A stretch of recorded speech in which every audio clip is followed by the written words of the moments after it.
Hey, Yotsumago! Seperti biasa, bagaimana kabar kalian untuk pagi ini? Semoga apapun hal positif yang kalian lakukan di hari ini bisa diselesaikan dengan baik ya, dan Tabungan selalu mengingatkan jangan lupa untuk selalu bersyukur. One Piece is back, nakama. Minggu ini kita kembali mendapatkan lanjutan manga One Piece chapter 1089.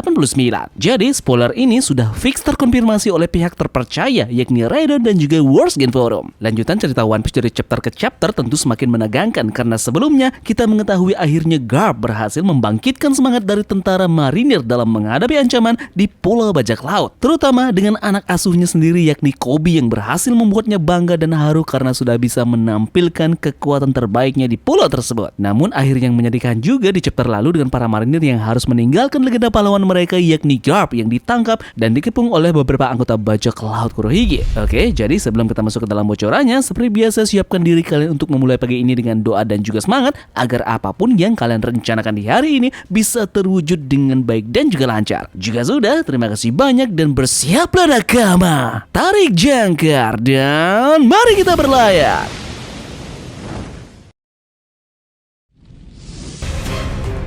One Piece chapter 1089 kita kali ini diberi judul Insiden Pengepungan. Nah, awal bocoran mengatakan bahwa kita bisa melihat orang-orang bereaksi terhadap berita tentang Garp di koran. Ada berita juga yang menggambarkan tentang bencana yang terjadi di seluruh dunia. Ada kabar tentang hilangnya Lulusia dan ada lubang raksasa yang dimana dulu Lulusia berada. Permukaan laut di sekitarnya mengalami kenaikan, sama seperti Wano dan juga Water Seven. Kita juga bisa melihat anak Makino menatap Luffy dengan penuh semangat di koran berita.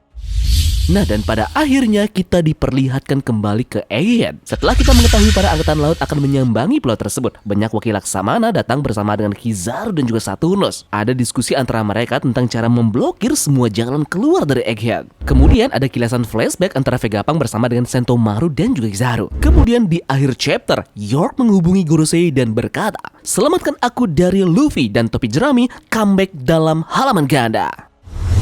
Yups, chapter kali ini benar-benar menyegarkan pikiran kita setelah dengan apa yang terjadi pada rentetan chapter-chapter sebelumnya dengan memperlihatkan tensi cerita yang sangat tinggi. Chapter ini akhirnya berubah kembali dan menuju ke Pulau Egghead di mana kita pun melihat Luffy dan juga kawan-kawannya setelah lama sekali tidak terlihat. Namun, sisa-sisa dari chapter kemarin masih diceritakan, yakni tentang bagaimana reaksi dari orang-orang setelah melihat pahlawan angkatan laut yang punya nasib yang sangat tragis. Beberapa dari orang-orang yang melihat berita tersebut pasti salah satunya adalah angkatan laut yang memang benar-benar murka atas hal ini dan bisa jadi mereka tidak akan tinggal diam dan akan membentuk suatu rencana untuk menyelamatkan Garp jika masih punya kesempatan hidup. Seperti hal Sengoku ataupun Fujitora merupakan orang yang bisa jadi akan bertindak cepat dengan mengutus para pasukannya kembali menuju ke Hachinosu. Kurohige memang tampak memancing kembali pemerintahan dunia untuk tujuannya, yakni mengesahkan Pulau Bajak Laut sebagai daerah kekuasaan dan juga daerah teritorialnya.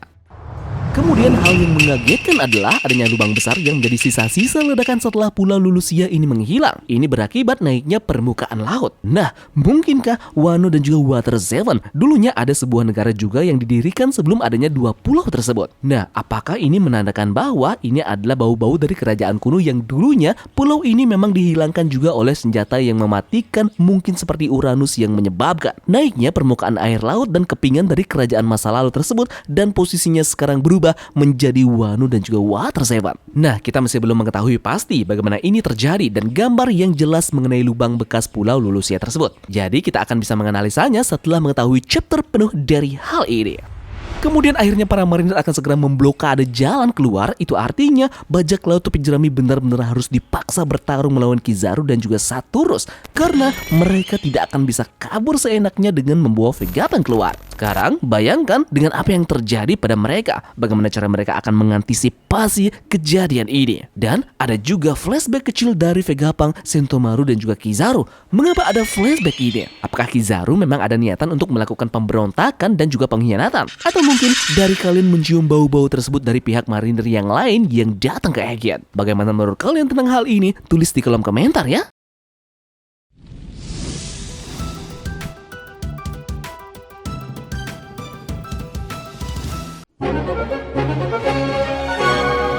Seperti biasa jika kita membahas tentang spoiler terbaru One Piece, kali ini Tamago juga sudah siapkan beberapa informasi unik dan juga menarik terkait berita One Piece yang sudah beredar seminggu belakangan ini. Nah, perlu kalian ketahui bahwa One Piece sedang sibuk-sibuknya di tahun ini. Tepatnya pada bulan ini banyak sekali jadwal yang akan menanti kita semua para pecinta manga terlaris ini. Jadi kali ini Tamago sudah merangkum beberapa schedule yang akan rilis untuk sebulan ke depan. Jadi silahkan bagi kalian yang mau screenshot ataupun mau mencatat ini adalah jadwal resmi dari One Piece dalam bulan Agustus untuk selanjutnya. 6 Agustus nanti ada anime One Piece episode 1071, yakni penayangan perdana Gear 5 milik Luffy. 13 Agustus anime episode 1072 Full Battle Gear 5 antara Luffy melawan Kaido dan manga chapter 1090 versi resmi dari Manga Plus. Kemudian untuk tanggal 20 Agustus anime One Piece episode 1073 masih dengan Gear 5, Combo Raizo dan juga Jinbe dan manga chapter 1091 versi resmi dari Manga Plus. Kemudian untuk 27 Agustus anime episode 1074 masih dengan Gear 5 dan chapter 1092 versi resmi dari Manga Plus. Dan 31 Agustus nanti kita akan mendapatkan live action dari anime One Piece dari episode pertamanya.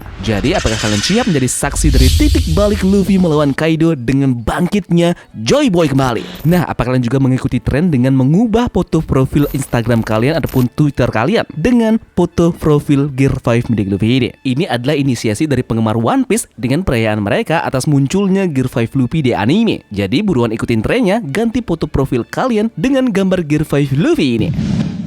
Nah, menarik melihat beberapa hal yang ada pada arc Egghead. Sepertinya Oda Sensei benar-benar terinspirasi dalam membuat cerita di Egghead dari serial Astro Boy. Banyak sekali persamaan di antara keduanya dan bahkan kemungkinan juga akan ada misteri yang terungkap yang bisa dijelaskan jika kita melihat serial Astro Boy. Nah, di sini terlihat cuplikan pada Astro Boy yang memperlihatkan seseorang ilmuwan yang sedang mengagung-agungkan sebuah energi spiritual dan disinyalir ini juga memiliki kemiripan dengan ilmuwan di Egghead. Yang seperti kita tahu, Vegapunk ingin mencari keberadaan dari energi kuno. Apakah energi kuno nanti akan berbentuk seperti ini? Kita masih belum tahu pasti, namun bisa saja ini akan menjadi acuan kita. Kemudian dalam serial Astro Boy sendiri juga memperlihatkan adanya robot kuno yang juga hampir mirip dengan robot raksasa kuno yang ditemukan oleh Luffy dan juga kawan-kawannya di Egghead. Lanjut ke cover dari komik One Piece 107 yang memperlihatkan Luffy dengan gaya yang serupa dan bisa dibilang sangat amat mirip dengan ciri khas gaya yang dimiliki oleh Astro Boy. Dan jika kita mengacu pada semua ini, mungkinkah senjata buatan Vegapunk yakni Mother Flame yang dipakai oleh Im Sama saat meluluh lantahkan kerajaan Lucia akan menyerupai bentuk seperti monster yang ada di serial Astro Boy ini? Nah, dengan semua rentetan persamaan tadi, mungkinkah memang benar bentuk dari senjata kuno Imu akan seperti ini? Bagaimana menurut kalian dengan hal ini? Tulis di kolom komentar ya. Nah, jadi mungkin itu saja yang bisa teman-teman sampaikan terkait dengan bocoran manga One Piece chapter 1089 dan juga beberapa informasi penting dan juga menarik dari One Piece seminggu belakangan ini. Jadi sekian saja ya pelajaran kita hari ini. Kita akan menuju pulau berikutnya untuk mereview chapter yang luar biasa ini dan membahasnya bersama-sama. Terima kasih dari kalian yang sudah mau ikut berlayar bersama-sama hari ini ya. Mohon maaf juga ada salah-salah kata. Sekian dari Tamagon dan turunkan jangkar. Mari kita berlabuh.